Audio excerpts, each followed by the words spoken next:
Welcome to Wealthy Muslim Woman Podcast, a resource for Muslim women to learn about money, how to create it, grow it, and to protect it. Money's easy. All that's needed is the right mindset.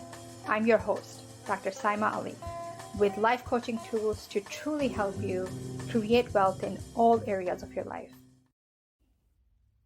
Welcome to another very special episode of Wealthy Muslim Woman.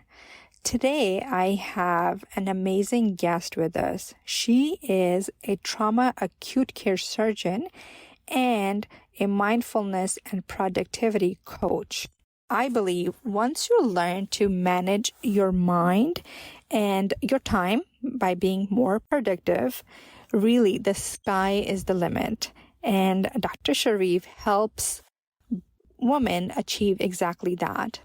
I will read her bio in her own words because it's just so amazing on what she can help you achieve. So Dr. Serene Shereef is a trauma acute care surgeon and mindfulness and productivity coach who helps high-performing women struggling with burnout and overwhelm to take control of their time, mind, and energy. Her MAPS, or Mindfulness and Productivity Systems framework, is a powerful tool that combines the energy of mindfulness with the scientific principles of habit building and your unique system of productivity. Her goals are to help you discover clarity, design your dream life, and build nano habits as well as mindful productivity systems that help you live your best life. And you can contact Dr. Serene at serenitywellnessmd@gmail.com or on her website, serenitywellnessmd.com. I'll put these in the show notes as well, so you're able to access them easier. And she is also starting a 21-day habit challenge in December as well. So you can read all about that on her social media and on her website. And of course, I'll be leaving all the links in the show notes. So let's hear from Dr. Shereef. Thank you so much, Dr. Shereef, for coming on this podcast today. You have no idea how long I've waited to get you on my podcast. And I am just super excited to hear what you have to say. I have some questions about what you do, but first, I'll love it if you could introduce yourself to everybody and tell them a little bit about yourself. Yeah, absolutely. Thank you so much for having me on your podcast. I'm excited to be here and chat. I know we've been trying for a little while to get together, so I love it that we're finally having this conversation. So, really, I'm Serene Shereef. I'm a general acute care and trauma surgeon. And I like to tell people that it's my career, and then being a mom to three active kiddos. I have a 8-year-old, 13, and a 16-year-old. And so I'm living the elementary, middle, and high school life all at once. So it's really like all of those that kind of brought me to coaching. I think as many people who have children who are working crazy hours and, really just even trying to find time for themselves can identify with this, it gets to be a lot. I really thought that, okay, if I just was a little bit more productive or a little bit more hardworking or, like somehow found the magic, I could do it all. And while growing, we're told, okay, girls, you can do everything.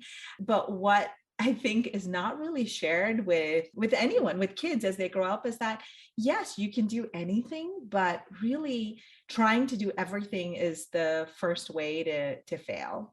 And so I really thought it was something wrong with me, that I couldn't somehow balance it all. And, as I started struggling with just finding personal time or time with my husband, or even time to parent, time to just be there, be present in that moment, I realized, what, no matter how hard I worked, no matter all the, secret tips that I tried, it was just not enough. And I did feel a lot of shame and self-blame and guilt in that situation, because, looking around, I just felt like everyone else was figuring it out and doing the right things. And there was something really wrong with me that I wasn't able to figure it out. So I started kind of coming out, and telling people more and saying, I'm really kind of struggling with this. Like, how can I get help? So I started getting coached and understood that, like I don't have to feel alone. And it's okay to say that I don't want to do everything, you know. So at that point, I had enough help and support for me to realize that it didn't matter if I stood on my head and did everything, that this is really like what I'm asking of myself is not humanly possible. So with that general understanding, I decided, I don't want to keep pushing myself, and I handed in my resignation. I decided to take some time from my full-time, general surgery / trauma life. And I think that was the kindest thing that I ever did to myself, just to say, take a breath, give yourself a little time, and why don't you figure out what it is that you want to do? There are lots of ways that we can actually figure it out. I mean, I think if I had enough support, I probably could have figured it out in my in my then current job. But I think that I had just dug myself into such a deep hole that this was the way for me. And I just want to caution, because I don't want everyone to feel like, oh, they have to quit their job to figure out who they are. I think that you can figure it out if you have the appropriate support. But at that time, that was like the place that I was. And I really just needed to take a deep breath and say, okay, what's going on? Who am I? What do I really even want in life anymore? Wow, that is so deep, and it's so funny that you had all these thoughts about something being wrong with you, and you, when if we're looking from outside, you're a trauma surgeon. You're somebody who's study hard, obviously, all their life, because that's what it takes to become a doctor. And you not only finished, undergrad, medical school, residency where you had to work 24-hour shifts, even probably longer back in the day, and doing surgeries on people, saving lives, and then having these thoughts in the back of your head that something is wrong with me, I cannot keep this balance in my life. So just coming from somebody that from outside, we would say, wow, you have it all together, you have your life together. So just knowing that people experience those at that level of success is kind of reassuring that something is not necessarily wrong with us, that we probably just need a little different perspective, and as you said, take a breath and just step back. How old were your kids? When did you decide to step back from the full-time job as a trauma surgeon? Yeah. So, I think if out of everything that we talk about today, really my biggest message is for everyone to not feel alone, not feel like they're the only one, who's like struggling with somehow balancing and integrating what their work needs are, or even, I mean, we think that it's just work, right? But even at home, like just managing all of the home needs is also it takes a lot of energy and time and thought. So parenting, managing home needs, managing work needs, we're all having struggles. So please don't feel alone, and please don't feel like something is wrong. I think that's my biggest message. So my youngest was probably about 4 years old. And I remember actually she's a huge catalyst in I think a lot of things in my life, because she's sort of my miracle baby. My older two are boys, and we were done. And, we don't talk a lot about fertility issues, I think, but generally speaking, I really, it took a few years for each of them.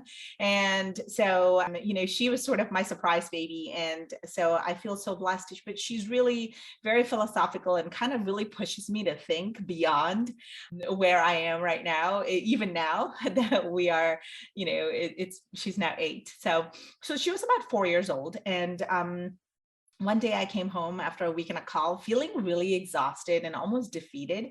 And she just made me kind of stop in my thoughts. And she told me, she said, you know, Uma, like, I don't understand. You're gone all the time. And even when you're home, you're tired and you're exhausted and you don't have energy to be with me. And, I wake up in the middle of the night and I just feel so sad that you're not here. And she's like, Oh, I know, she's 4. And I'm like, oh my God. And she said, I can't imagine, like, she's just like talking about her life and her life experience, but feeling so sad that she's in this, like house with boys. And, she's like, I wish that you were here. And I realized that, me trying to like squeeze, a few moments here and there and try to be like with them, it's just, it wasn't enough. And even my boys were really struggling with behavioral issues. And, I had all the help, I had nannies and babysitters, but I realized, what they really wanted was their mom. And working 80 to 100-hour weeks, like I'm so exhausted. Like I just could not, even when I'm there physically, I just felt like I was so exhausted. I just couldn't give them that connection that they were looking for. wow. So they were your push kind of to Yeah. bring you Yeah. back. So, And I think yeah. also like just to say, what? Why am I expecting myself to do something that is, like that's not even where I was anymore, emotionally and philosophically. So I loved my job and I felt like I was giving, all of the good parts of me, my good energy to my patients. And I loved my patients, but I didn't want my family to not have my good energy as well. Like I was trying to figure out, how do I do this in a way that I still get to be a physician, that I still get to be a surgeon, but I'm not giving my family sort of my leftovers, like 50% effort. I wanted to also give my best at home. And so I knew that I needed to pivot. And that's really just where I went to go. Now 4 years later, I feel like really I'm so blessed.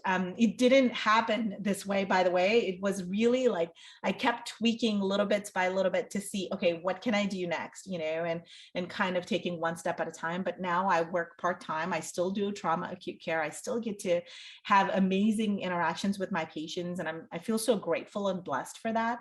But at the same time, I am home. I get to do drop off and pick up, and I get to be the first person, like to hear about their struggles, and including my teenagers, like I feel like I have such a different relationship with them that is really just because I have the time to be human and to also like take care of myself and kind of design how I wanted my parenting to be, my, myself, like relationship with self, my relationship with my husband or my parents even, and all of the things that we think about when we are rested and we are, we've taken care of ourselves. Yeah. What were some of the steps that you had to take, or some of the things that you had to learn to implement when you decided to step back? I'm sure that probably was not easy, especially we the work, especially as a physician, because how long it's taken us to get here, it becomes our identity. We feel like we're leaving ourselves back when we step back from our work and from our this world. This is what we've known since probably forever, because the pre-med road is just so long, right? Like even when you're in college, all you're thinking about is getting into medical school and the pre-med classes, and then the steps that you have to take, and then the gruesome residencies that you have to do. And then, so our whole life has revolved around getting to this point. So just accepting that it's time to let go, that's a huge in itself. How did you come about that?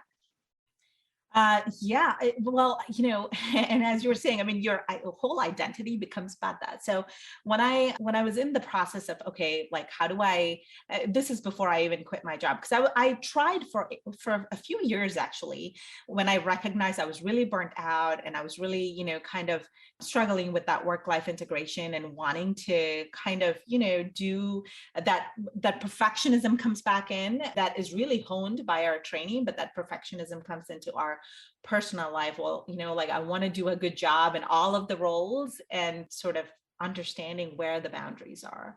So as I started to explore like who I am, even outside of being a surgeon, because that was, I think, pretty much all I knew to do. I didn't, at that time, I actually didn't know how to cook.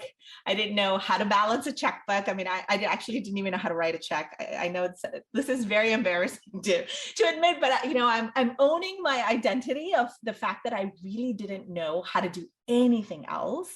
And even parenting, in the beginning, really, my husband was doing a lot of it. I had my mom help, and then the nannies and the babysitters. And when I step back and I try to figure out, well, how would I do this? It really was just so scary, because I'm like, okay, I mean, how do I do it? So I really, honestly, I tackled it the way I did everything else. I decided, okay, well, if I don't know how to do something, I take a class, or I take a course, or I ask other people, how do you do it? And that was about the time that I discovered YouTube. And YouTube is honestly has been my biggest friend. Like, how do you make chicken curry? Or how do you, like make a budget?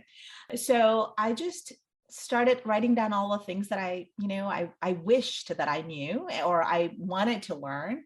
And I just started learning one step at a time, and then tweaking it again, because you can't really do everything.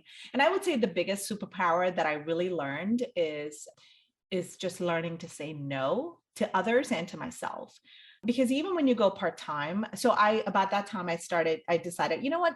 This is a good time. I love to teach. And I'd already been teaching medical students, both in clinical years, but also doing a few like guest lecture kind of things at my local medical school. So I actually got a job as a part-time faculty at the medical school. And so I was teaching them clinical skills and ultrasound skills and, things like that. My role kind of grew, but it was really realizing I need to say no, even if it all sounds amazing. So the more no's that I learned to say, with compassion for them as well as for myself, I realized, this is how I get to be good at something. It's by like really cutting down and only doing a couple of things that I really genuinely cared about.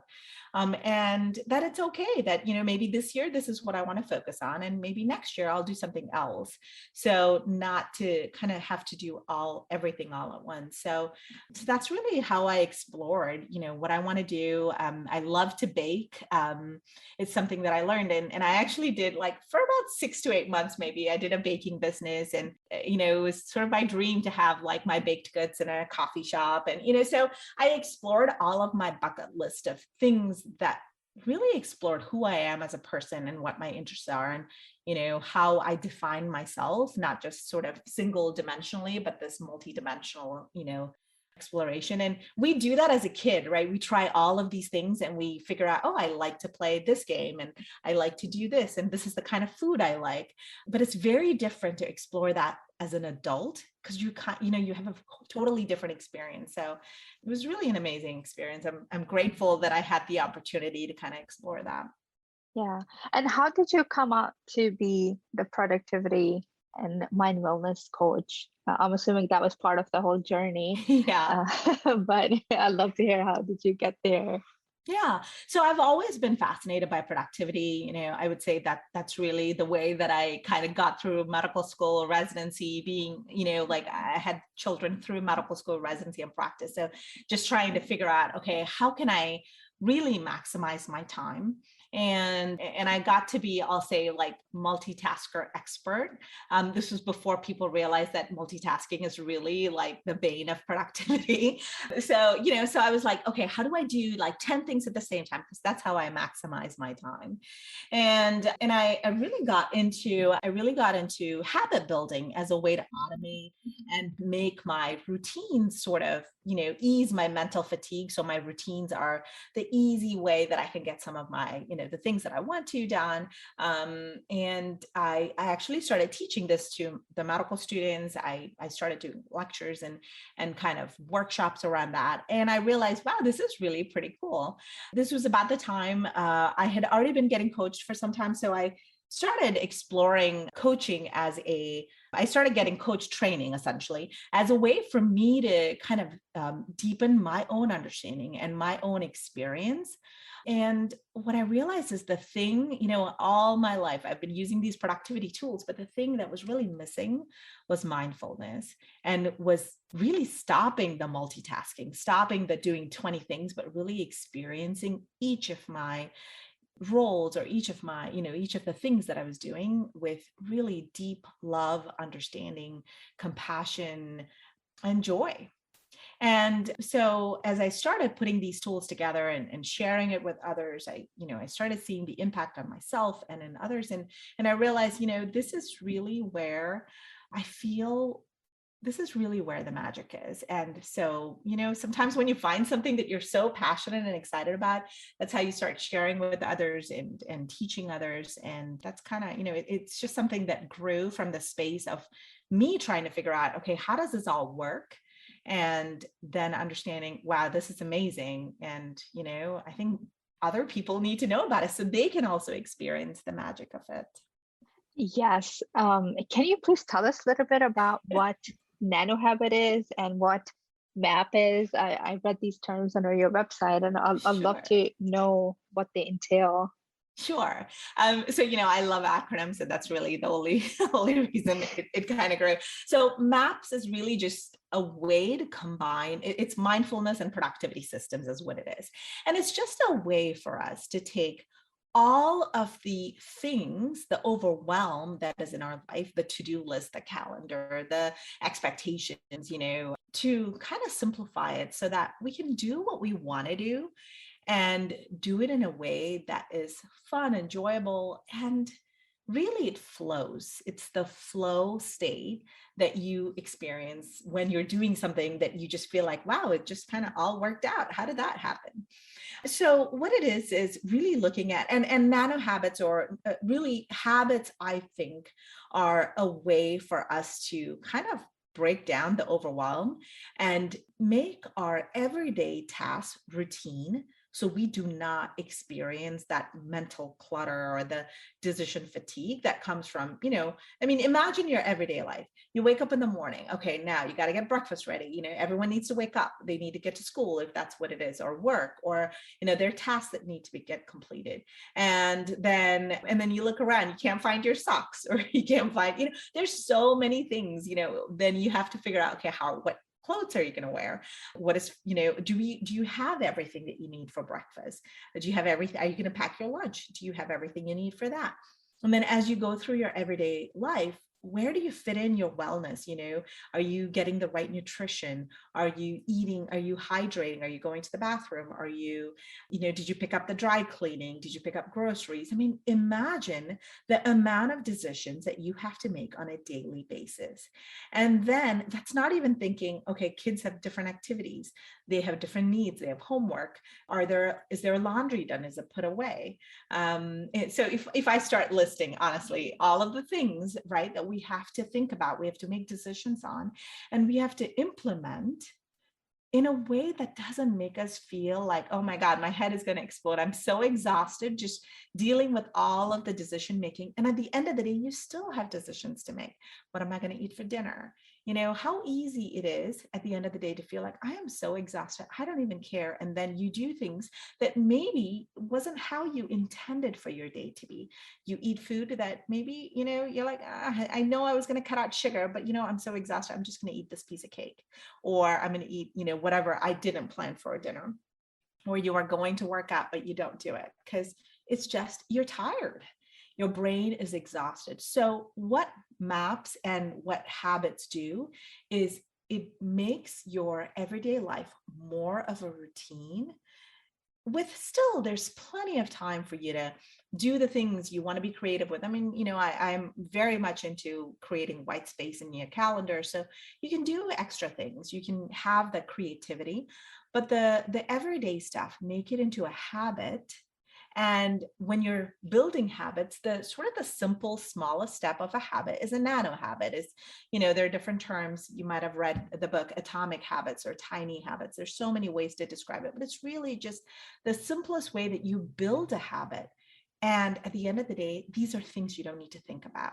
your meal plans are already implemented. Your, how you manage kids' homework or laundry, etc. It's already implemented as a habit. And then you kind of pull your children and your family into it. So you're not the only person implementing it. But at the end of it, you get these habits that flow, one after the other. We call it habit stacking, where you build one habit on top of another. And at the end of the day, you don't feel like your head is spinning in a million ways. You're relaxed.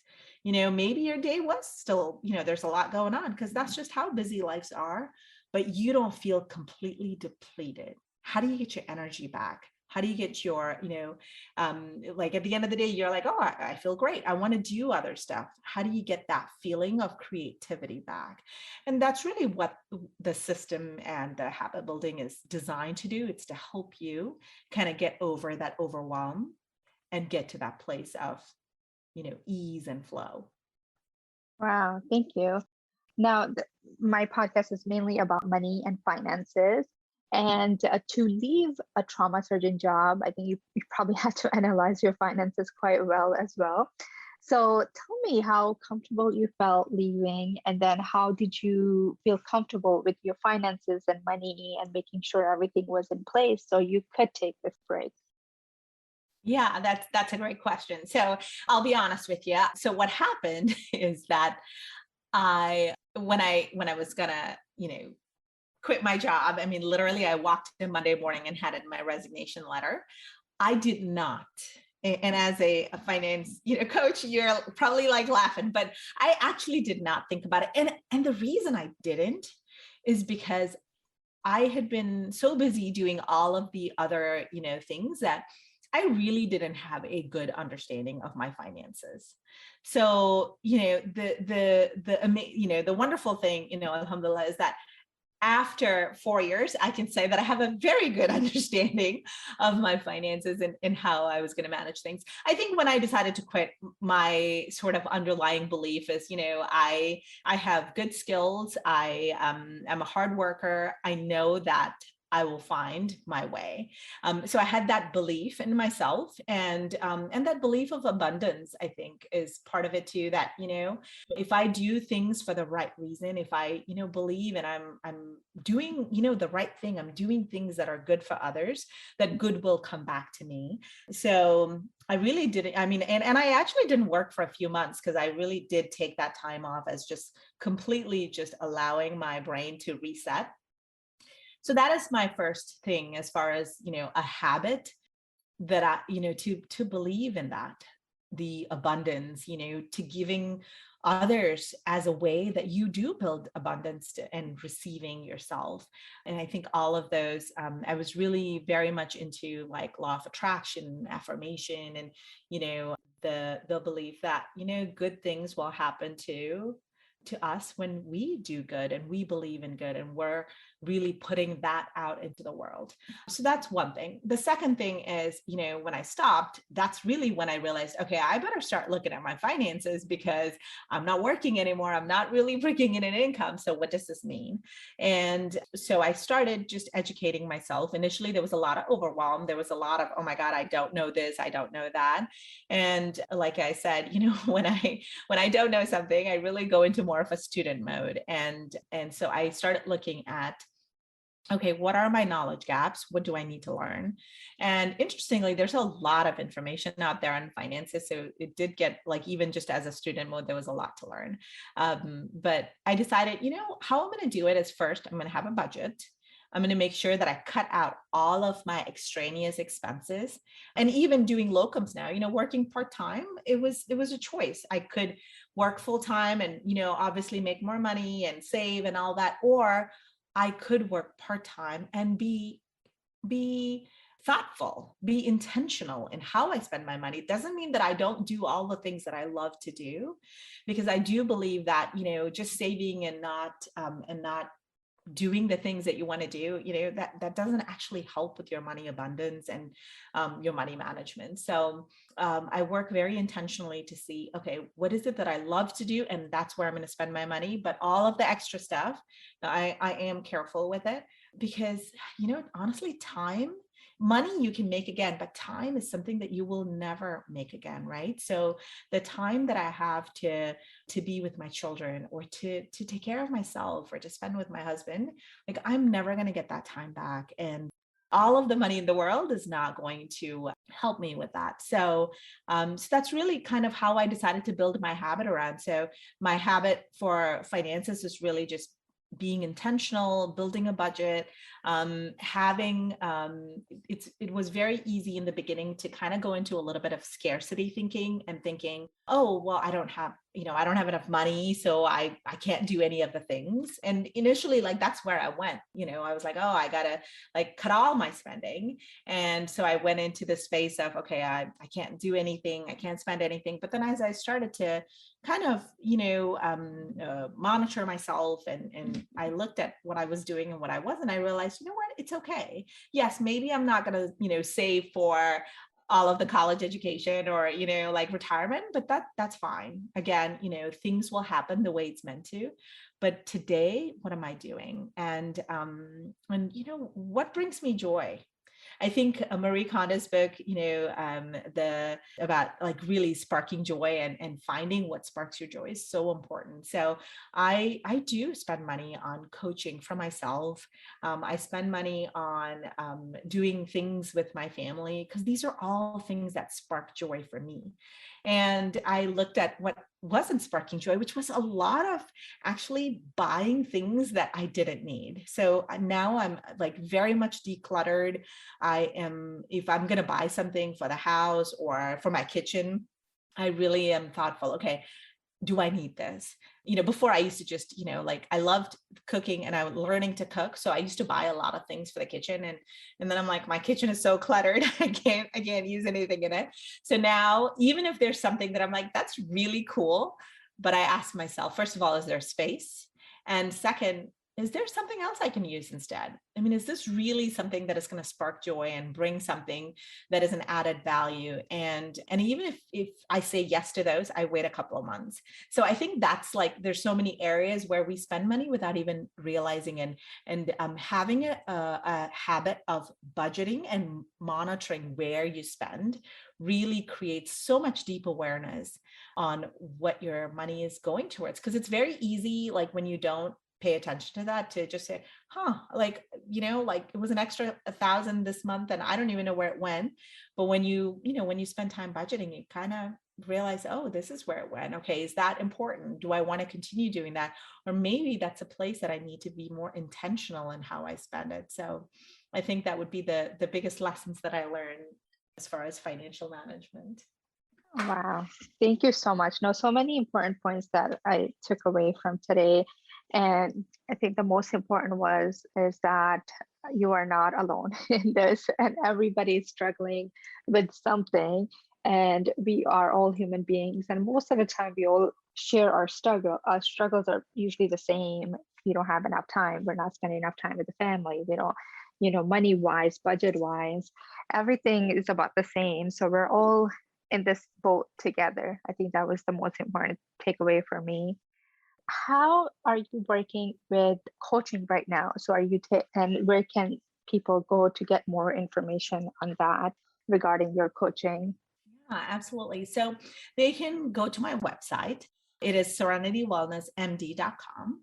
And there's actually so many different ways that people can consume, if you will, some of the content that I share. And a lot of it is actually free. I have a podcast, Mindfulness and Productivity Systems podcast, where I talk to others who have kind of gone through maybe their own personal transformation, or are going through something, and really learning from each other. Because just like you said, I think the key thing about all of this is that we're not alone, and we're all sharing.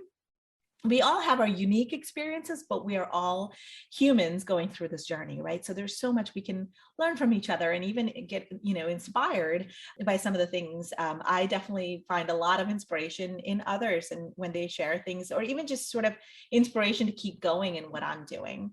So the podcast shares a lot of that information. And I also talk about, a little bit on the productivity, habit building, mindfulness, some strategies that you can take and use on a daily basis, because we want it to be easy and doable. If it's something that's really hard and complicated, none of us can really apply that in our busy lives. I also have a Facebook page as well as a group for women who are interested in exploring more on mindfulness and productivity systems. And it's on Facebook. It's actually just called Mindfulness and Productivity Systems for Women. And I share a lot of information there as well. And for someone who, really wants to go that next step and apply this to their lives and figure out, how do I create mindfulness and how do I create connection and flow and ease and all of the things in my own life, then I do offer some one-on-one coaching. At this time is actually the only thing that I'm doing. Occasionally I do some group coaching and other activities, but right now there's some one-on-one coaching options, and they can contact me through social media or my website or my email, which is all on my website as well. Thank you so much. Any words of wisdom towards the end that you'd like to share? Sure, absolutely. Yeah. So I think, ultimately, the question that I ask myself even now as I try to keep, tinkering with my day and my schedule and my productivity, right? What I really ask myself when I'm doing something is this bringing me joy? What am I doing with my time? Whether it is attaining a spiritual goal or a personal goal or, a social connection, family, et cetera. There's so many things that we work on, but ultimately, how is this helping me either attain a spiritual, personal, et cetera? Like, how is it bringing joy into my life? And when we struggle with something, when we're feeling overwhelmed or feeling stuck, et cetera, really what our brain is telling us is something isn't right. And when we stop and we listen to our own mind, our own heart, our body, when our body says we're tired, right? When we stop and listen to ourselves, I think that's where the biggest, wisdom is. And for each of us, that's really where it is. Just asking, okay, I'm tired. What's going on? Maybe I need to rest today, or did I drink enough water? I'm feeling, overwhelmed. I'm feeling upset. Just listening to ourselves and asking, what do I need? And how do I give myself that? Not waiting for anybody else, our husbands, our spouses, our family, our children. Like, no one needs to give us anything, because we can give ourselves that and nourish ourselves, listen to ourselves. And that's how I think we connect back to our joy and our flow. So I hope everyone takes a moment to just kind of, when you have those moments, just listen to yourself, because you really own your wisdom, and it's just about connecting to that. Thank you so much. Thank you. Thank you so much for your time today. And I can't wait to listen to your other podcast episodes on your page and learn more of these systems. It does get overwhelming, and all of us go through it.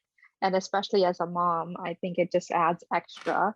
And I think you said it right. It's not easy being a stay-at-home mom. You all think, maybe that's easier, but they have so many responsibilities and just running the house day in, day out. I think it's the hardest job. It's harder than me working outside. So everybody struggles this, and I just can't wait to listen to more. Thank you so much for today again. Absolutely. Okay. Thank you. Thank you.